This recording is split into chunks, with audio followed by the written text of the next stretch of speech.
Hello, and welcome to Chapter 3, Lesson 1. Mr. Pink has got a whole head of hair today. It's not his head. It's hair. I'm Mr. Knor. Huh? Huh?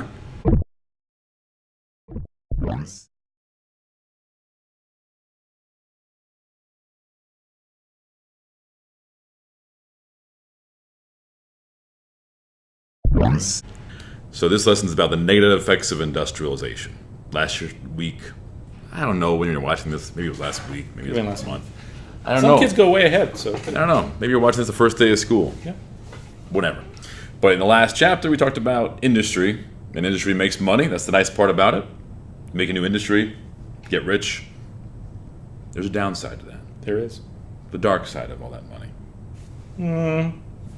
No one talks about John Rockefeller being up in his room all sad, crying. Thought his money. Because it probably didn't happen. He was probably very happy. Like Scrooge McDuck jumping into his money and... They don't know Scrooge McDuck. All right. You're lost. But, so this one's pretty short because there's a few things and we have a pretty good mnemonic here. Except for the part that we keep dragging out. Our mnemonic is clump. Clump! Clump. Clump! That guy in the top left corner of your page, that's Clump. Clump. He's just the most... it's a gross guy. Yeah. A clump of... It's like something that your dog would cough up, or your cat. Clump. Clump. So these are the bad things that come out of industry. Child labor. Well, child labor. How does that come out of industrialization? Oh, they need people to work, and they're willing to pay the kids because they're cheaper and they're smaller, and they can do things that the old people can't. Yeah, but they're cheap. Yeah, and the stuff things. kids can do, no offense, and if there are any kids watching, you don't really have a lot of skills that make you highly valuable. And so you're mostly useful for like what? Reaching in places. Yeah, and getting your hand chopped off. You're good at that. Yeah. I knew a kid once that could pick his nose and whistle the Star Spangled Banner at the same time. So. Yeah, you're right. You're right. I can do that. We editing that out again? Nope. You use kids because you need the workers and you're trying to be... Cheap. Cheap? Cheap? Like, well, this is a job that I could pay an adult. He doesn't need that hand. But I'm going to have a kid do it. Which flows into the next one, which is low... Low wages. Low wages. Low wages. Not high wages, low wages. Low wages. So the kids were getting low wages? The other people were getting low wages. Kids get the lowest wages. They get the lowest. It's like the limbo. They could do the limbo. The limbo. The lowest kids could do the limbo. It's like the limbo. They could do the limbo. The limbo. The lowest kids could do the limbo. They could do the limbo. The limbo. The lowest kids could do the limbo. They could do the limbo. The limbo. The lowest kids could do the limbo. Whose wages can go the lowest? The race to the bottom. That's right. That's kind of what it is. Is you figure out, well, you know what? I could hire an Irishman to do this, or I can hire a woman to do this, or Former I can hire teacher. a man or a boy to do this, Yeah. or I can hire a cat to do this. So you can hire all those people, and you're cheap, and you're saving money on low wages. You also save money by long hours. Long hours. You got a worker, you might as well make him work Long hours. long hours. You just squeeze the work out of him, and he goes home and he's Crying. low wages, long hours. Yeah. And then unsafe working conditions. You save all kinds of money when you don't have things like fire extinguishers or Helmets or pointing up ceilings, shoes or sprinklers, fire exits, goggles, safety goggles. So all those things take gloves. money. You save money by not paying for them. Good example of that would be Illuminati. Triangle Shirtwaist Factory fire. What's a shirtwaist? It's a type of shirt. Yeah, it's a Comes onto your waist. It's just a style back then. There was a factory in New York City that made shirtwaist. Several stories, 10-story building.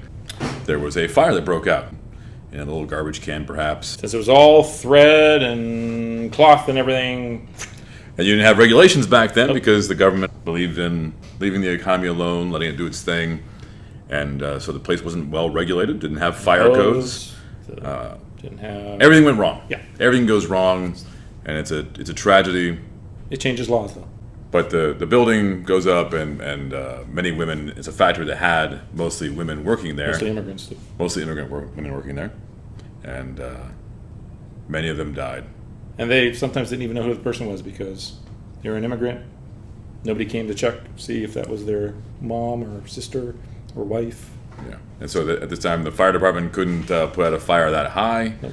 And the exits had been blocked so the women wouldn't steal things, and so there weren't emergency exits, and so it was an example of how, in order to save money and cut costs, the company ended up creating a situation that was very deadly for its workers. That led to a lot of progressive reforms, things that we now have. So we now have safety regulations, sprinkler systems. Look up whenever you're watching. I can't keep my box of fireworks next to my box of oily rags anymore. I can't drive my steamroller in here anymore. Right. The blowtorch, we had to get rid of the blowtorch. Yeah. So those are things we gotta have. Do we still have those gasoline canisters in there? That's okay. No, those are good. Those are good. The big cans of oil. By the matches. And so now we get to the Monopolies. It's not just a board game. It's not anymore. So in order to become a big business, and we said in the previous lesson that sometimes you got to do some things that are a little shady, maybe illegal, and one of those things would be killing off your competition. Not literally. Always. Maybe literally. Sometimes. If a business is a person, which I believe we've. You're actually my competition, aren't you? I've thought about it. I have plans. I have plans. Okay. So men like Rockefeller or Carnegie would buy out other companies or put them out of business and create a monopoly where you own the whole thing. That's where the board game comes from. The idea of the board game is you're trying to buy everything up and you win if anyone ever actually finishes that game. I don't think it's ever happened. Never happened. No one's ever finished that game. So the whole idea of monopoly is you're supposed to win and buy everything up on the board. And then, usually at any cost. At any cost. Sometimes you have to poison the water of the person. Bump them you're playing off. Yeah, you got to do one. So, next, pollution. This is, we're still dealing with this kind of stuff, but it's gotten much better. Like, I used to live in Ohio, near Cleveland. Does that still exist? Ohio. They brought it back. Oh, okay. Yeah, Ohio went away for a while, and they brought Ohio back. Better than ever. But Ohio, famous for Cleveland being kind of dirty. Polluted. The river caught on fire. The mistake on the lake. And at some point, Lake Erie could catch on fire from all the pollutants in that. It happened. Yeah, I used to live in Rochester, and Kodak would dump so many chemicals. They don't know what Kodak is. Kodak. It disappeared. It was around here forever. They made phones that didn't act as phones. They were just like phones with cameras, except just a camera, and nothing digital, just film. Very confusing. Yeah. And so they used to dump pollutants into the river because it's not my river. What do I care? And they dump them in the river, and it was said that you could actually develop film in the river. Yeah. So pollution, people, it's a big world. It's a big ocean. Let's just go ahead and dump our stuff into it. That was kind of the attitude. Was it's a big ocean. It's a big lake. It's a big atmosphere. Big deal. So these are all the bad things. If you have questions about, it's very depressing today. Yeah, this is really. It's going to get better with lesson 2, but we have to wait. If you have questions, write them down for the sequel. If you have thoughts, write them down. Bye, guys.